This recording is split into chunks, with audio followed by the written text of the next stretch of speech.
Alrighty, everyone, welcome back to what's grinding our gears, or what grinds our gears, as I'm doing random gestures with my face, because I'm very excited about something in my own personal life. But it is now part two of depression, anxiety, and stress, where joining me and Hubs is now wife, or some clever name we're not coming up with. I don't know. Very Jennerous, generous. Yeah, we'll go with just generous. and she's going to take the my role on this one for the depression part, and it's only going to be a small portion, and then we're going to lighten it up, keep it upbeat, right? Kind of like I don't know what the plan is. I'm just talking out of my ass right now. Don't we always, but just comes out insightful. Okay. Okay, you ready? Yeah, I'm ready. Moving stuff. Fidget and play around. Yep, that's what I do. I fidget. Well, I guess there's different types of depression. People think just because of the word depressed that you're just sad. And that's not true. That's not true at all. There's different types. You can have depression during a time of grieving, but that depression wears off. And of course it'll come about in your life every so often. But living with depression is something you live with every single day of your life. And it doesn't go away, and it doesn't get any better. You try and you try and you try and you try, but no matter what you do, it's always going to be there. Some days are just better than others. Whether you can't get up in the morning because you were just not able to, or the fact that you constantly have this voice in your head telling you how worthless you are. And people could be telling you that you're the greatest person in the world every single day, but you still have this, like, almost impending doom that's inside, unfortunately. And with mine,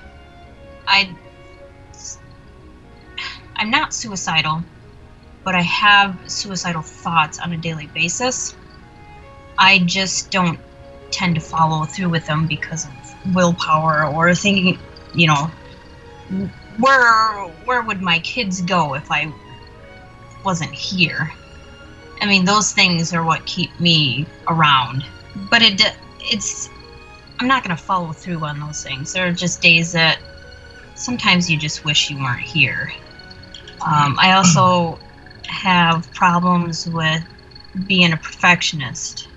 Everything has to be just right, or you get agitated, or you fidget until it has to be the way you want it to be. And I don't know if that's considered anxiety or what that's considered, but I do that with a lot of things, and I try not to. And I have this issue, like, sometimes if we're shopping, you tend to think that I'm sighing, but in reality it's me trying not to have, like, this total fit. Like a panic attack? Yeah. It's horrible. And it doesn't always happen, but if I feel like I'm being rushed, or there's a lot of people, then it tends to happen. I don't know exactly when I started having depression and anxiety problems, but it can possibly, what am I trying to say here? My family wasn't always the best to me, so it wasn't just myself telling me I was worthless, it was also my family telling me I was worthless, because of situations. My biological mother was 14 when she had me. So I got adopted in with the family, and then she became my sister, yeah, because my grandparents adopted me. And then she was a pathological liar, which ruined a lot of my relationships with people who I had cared about or had dated. And so I cut ties with her, it's been 2 years now? About that, yeah. I feel and better. She still tries. She still tries to stalk me. She tries to. And her situation, we can't entirely blame her for everything. I mean, it's obvious that she has some sort of mental issue. Mm-hmm. And the conditions that she is in will not allow her to get help. I shouldn't say it like that. She doesn't want help. No, she thinks she's perfect. And she's not. So, on top of that, though, you have a father. Yeah, and even when we were dating in middle school, he would try to butt in, and I say that exactly the way I mean it. I didn't know. No, that's not true because I didn't meet him until I was 16. But he tried to contact you, even when we were in middle school. I remember it because I remember you telling me about your dad trying to talk to you, your biological father or whatever. I don't know everything, but my experience with him after high school, after we had gotten together again, destructive. He makes you feel like he really wants to help and be a part of your life, and then as soon as you accept it, he completely just backs off. Well, it's like he turns the entire situation around. But I've had to deal with multiple destructive people in my life. I've been to counselors and therapists because I've even blocked out a lot of my childhood. I've been sexually assaulted by family members. I've had to experience rape in my life. It's not pleasant. But now, this stage in my life, being that I'm almost, 32,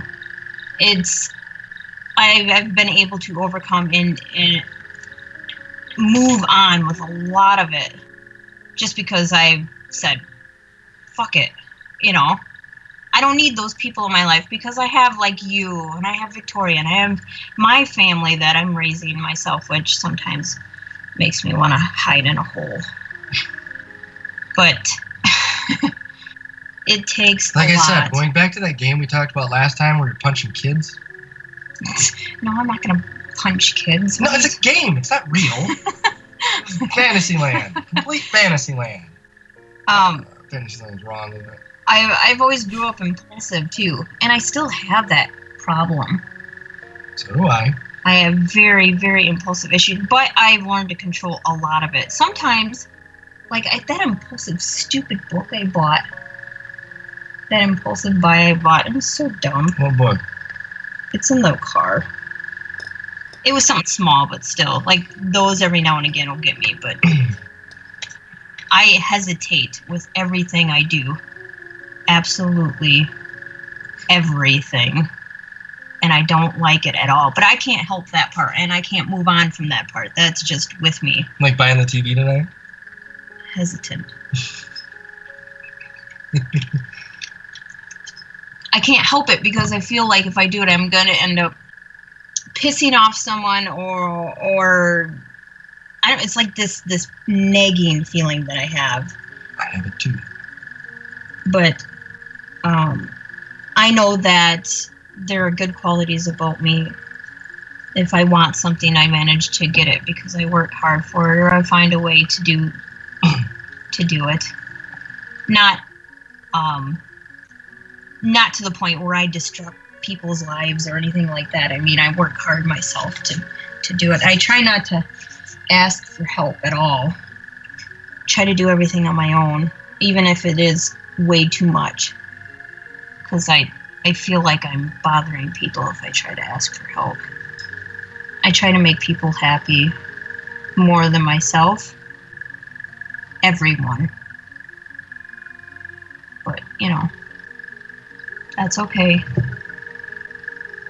I try to do what's best for my kids, too. Even if I'm having a shitty day or week. But that's why I have the crafts that I do. And that's why I used to bake cakes for people until they tried screwing me over, too. Yeah, that's another story. I try to use I don't know if you can call me an artist, Well, we even recently with your crocheting items had a run-in with someone who wanted it less for than what it was worth. Yeah. We'll not get into that. We can save that for another. But I have these hobbies for a reason. I have these hobbies so I don't.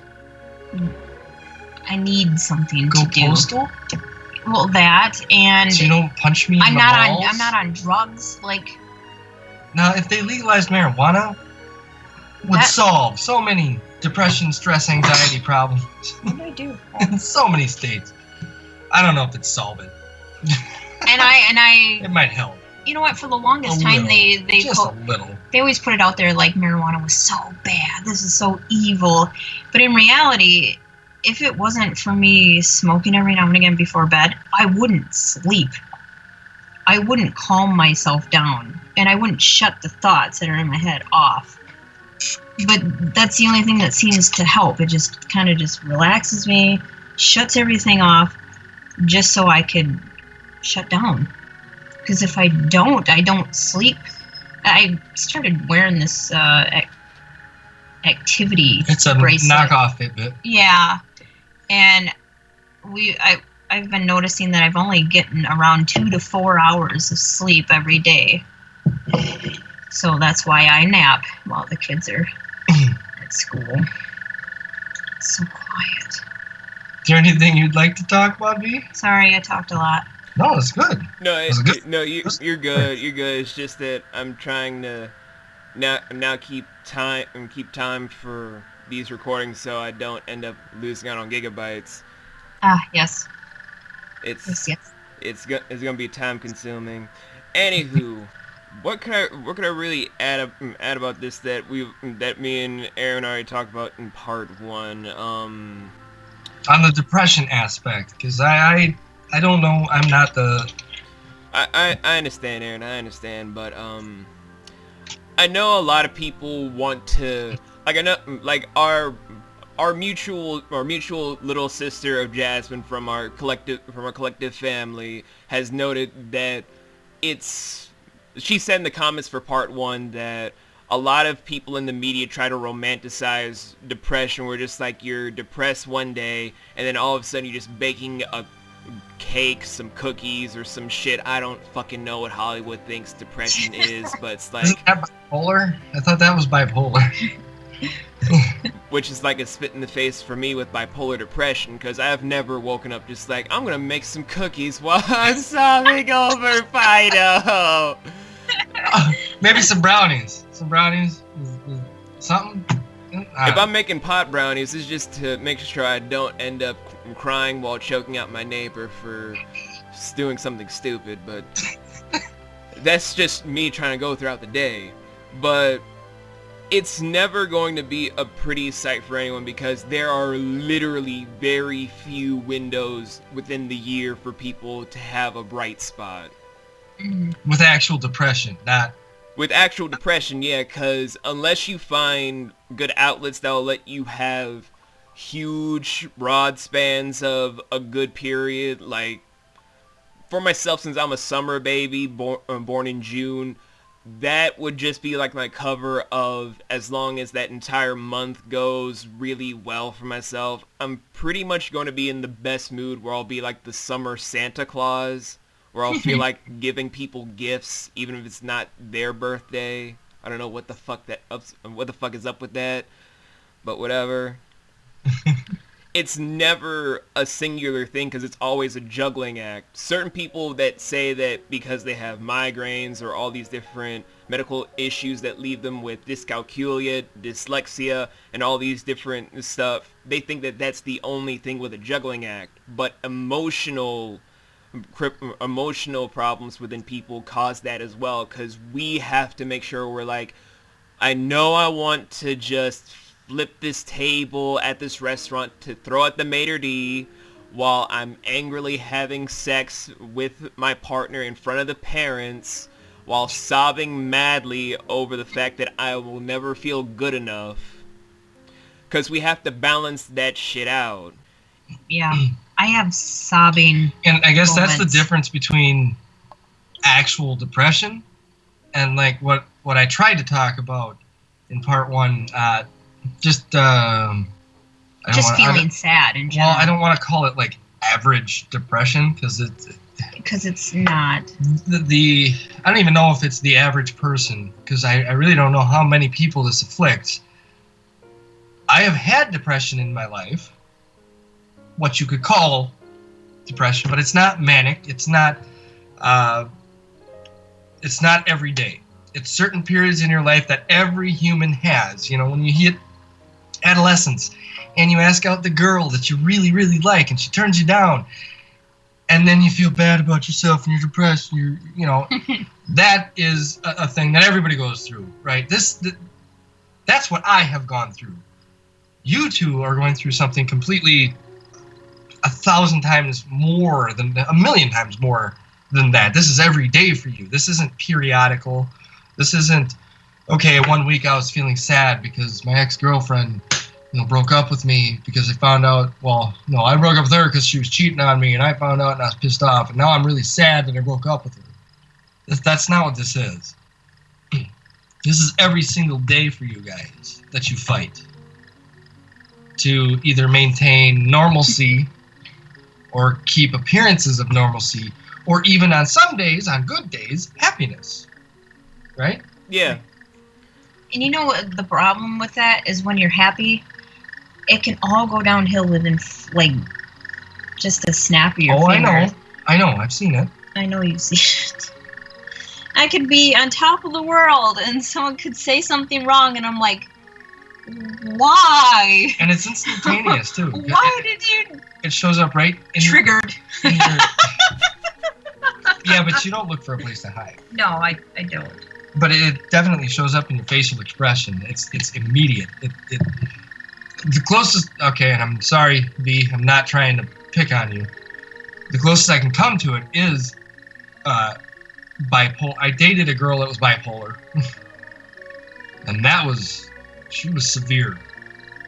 She didn't suffer from depression. That was the only thing she suffered was bipolar schizophrenia. Correctly. And my ex-husband has schizophrenia.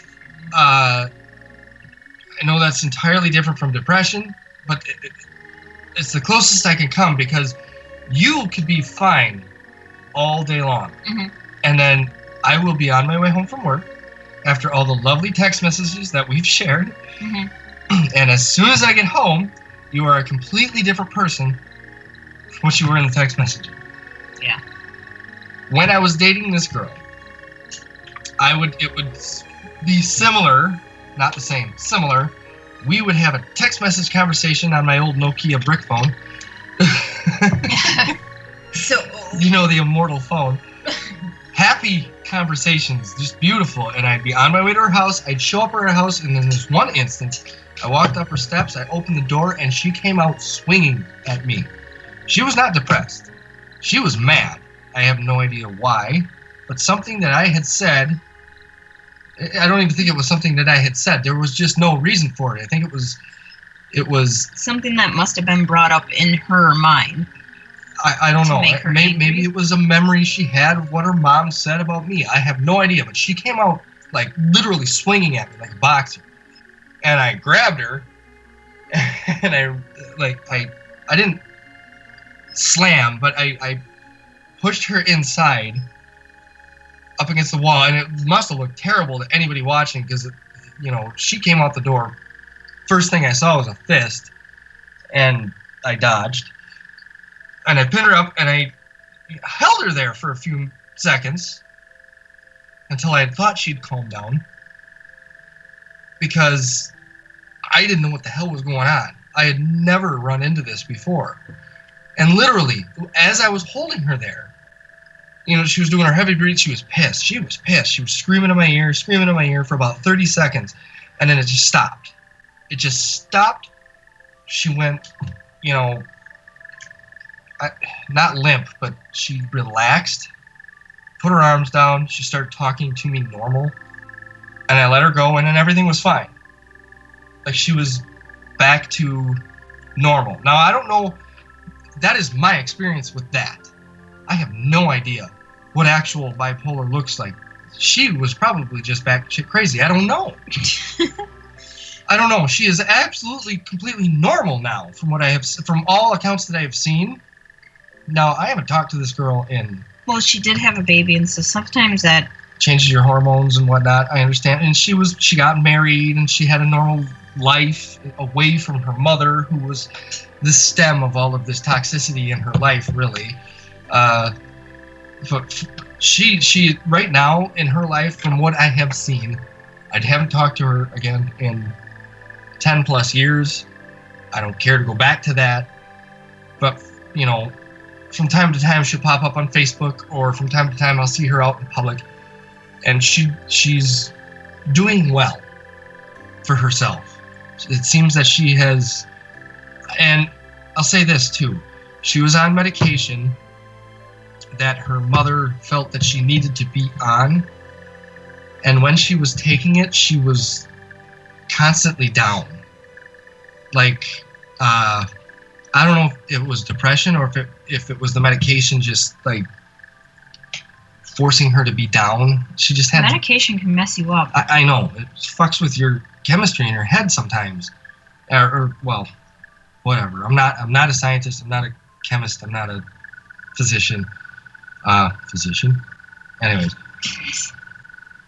but it made her a different person, and it wasn't the person that she wanted to be. So she would stop taking it, like most people do. You know, like even when I took the anxiety meds. The first one made me feel like a zombie. I'd get home from work and I'd sit on the couch, and Jenny'd be like, "What's wrong?" I'd be just staring at the wall. I'm like, "Nothing's wrong." "Well, are you tired?" "No, I'm not tired." And I just stare at the wall. I couldn't focus on anything except for the fucking wall. You know, I was a zombie, and I didn't like it. And I knew that I didn't like it, so I'd stop taking it. And I think that was her problem. She would stop taking it because she didn't like the way she felt when she was on it. And then it was a terrible situation. It wasn't as bad as most, but it was a terrible situation with her mother treating her the way that she did. I want to say borderline abuse. It was definitely mental abuse with the things that she had said to her.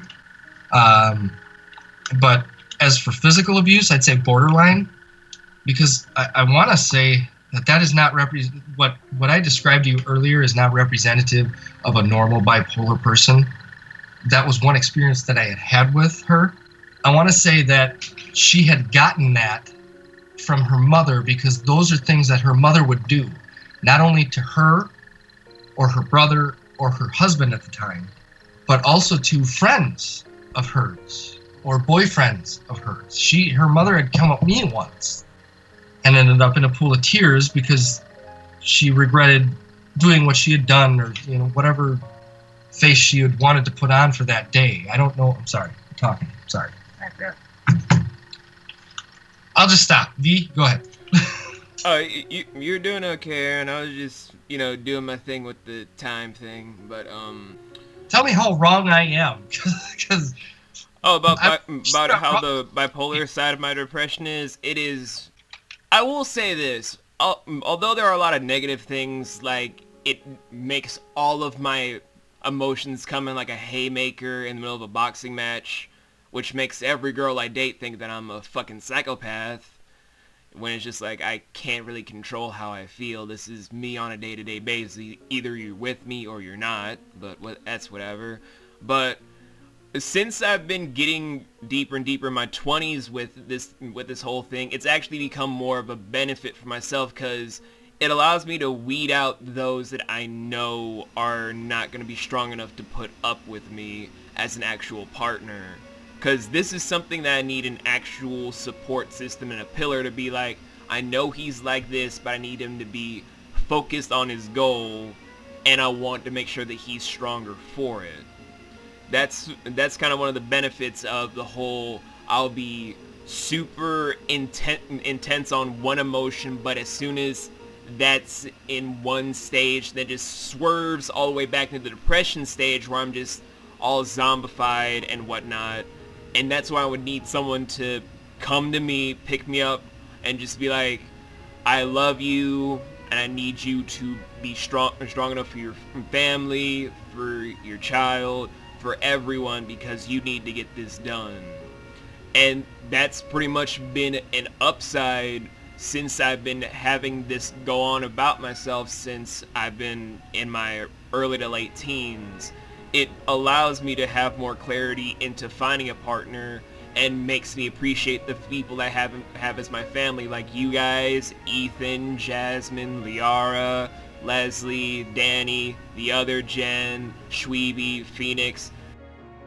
It's a real big benefit because it allows me to find people that actually do care about me more so than those that are fake me outs, because I don't know if I'll ever be able to control how I'll feel on a day-to-day basis, but I will always be able to know those that will love me at the end of the day despite what's going on, instead of those that be like, oh, that's a nice emotion that you're going through, can we get away from this fucking creep right now?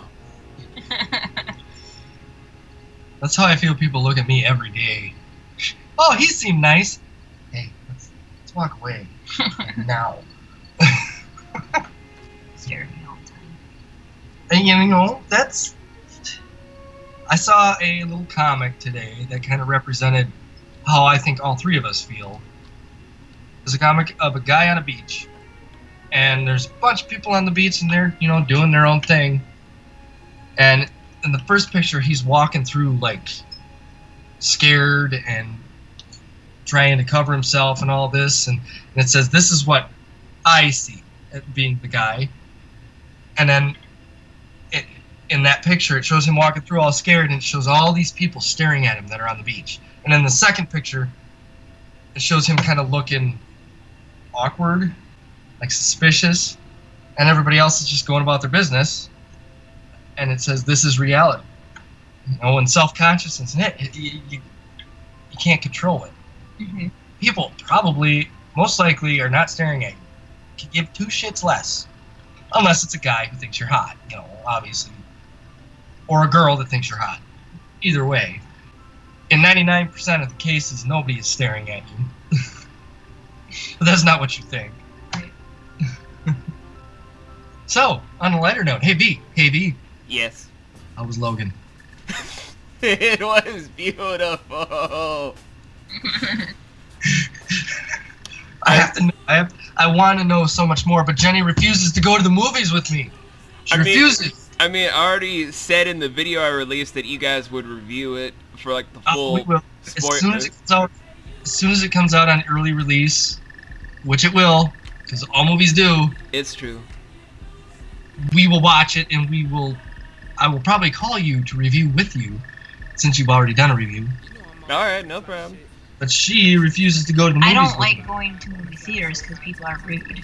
Oh, I went to the movie theaters, and all I kept hearing was, "Oh shit!" And I'm like, "Why are y'all getting surprised? Did you not see Deadpool?" Or, you know, the fact, have you not read any of Wolverine's comics? Well, there are so many rude teenagers and people having their phones on. I can't stand it. The man has claws that can cut through almost anything. He could cut through adamantium if he wanted to, because he's got an adamantium skeleton. Damn it. The only thing that can cut adamantium is adamantium. But that's kind of what was one of the problems, because like they said in the synopsis before the movie came out, that's what's killing him, his adamantium. Is the adamantium? Yeah, it's like poisoning his cells, so it's slowing down his healing factor. Well, you know, that makes sense in a movie cinematic universe. In the comic books, it's... Okay. Yeah, so it's a whole lot different than the comics, where right now he's an adamantium statue. Right. He's dead. What? Well, but yeah, they adamantium. Well, dead with the quotation marks over it. He's... Wait, he's encased in adamantium? Yeah, so he's dead. There's no way. Yeah, but they just ruled out that, you know, Deadpool could survive for 822 years without food or water. Yes. Yeah, so what does that mean? So for 822 years, this guy's going to be encased in adamantium. We're going to hope that nobody cuts him out? Yes. That wouldn't happen. It's the comics. Yeah, he ain't dead. It's Wolverine. You're dead, you fucking fool. The only one that stays dead apparently is Professor X, that poor crippled bastard. Well, okay, to that credit, they were reaching for... Professor X is technically one of two of the most powerful beings in the Marvel Cinematic Universe. I say one of two, not counting Jean Grey, even though she would technically be three. She would be number 3. Wait, what about his son Legion? That's exactly where number 2 is. I'm sorry, he's not number 2. He is number 1. Charles Xavier would be number 2, and Phoenix or Jean Grey would be number 3. Because I was about to say, Aaron, Legion is like a million voices in one head. That kind of trumps his dad. That is why he is number 1. And I don't know where he is at in the comics. I believe he's dead, but I'm not positive. I thought they brought him back in a separate series where he actually has his own consciousness but can talk to the other consciousness. Conchai? I don't know. Anyways, yeah. So Professor X kind of posed a problem for comic books, as well did Legion and Jean Grey. But she's the same problem that you have. Wait.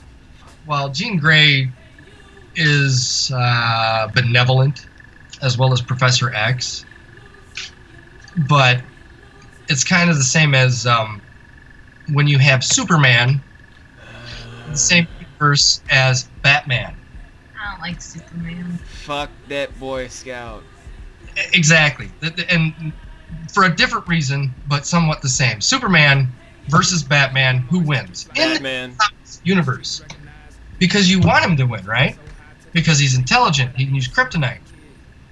Ultimately, Superman wins that fight within 2 seconds. It's over. There's no possible way for it to go another way unless you're in the comics universe. Superman is like Goku. He's limitless in power. You know? But, and that's where the problem comes in with Professor X. Professor X literally has the capability to explode your freaking mind. And you don't even have to be a mutant for him to do it. I want my mind to be exploded. He uses he uses Cerebro to find mutants because it enhances his abilities. And now, from what I've seen and read about the Logan, that is why they are being hunted, is because of his. Yeah, his mind became a weapon. He's like a WMD. Yep. He can no longer control his ability, so it is causing mass events, killing people.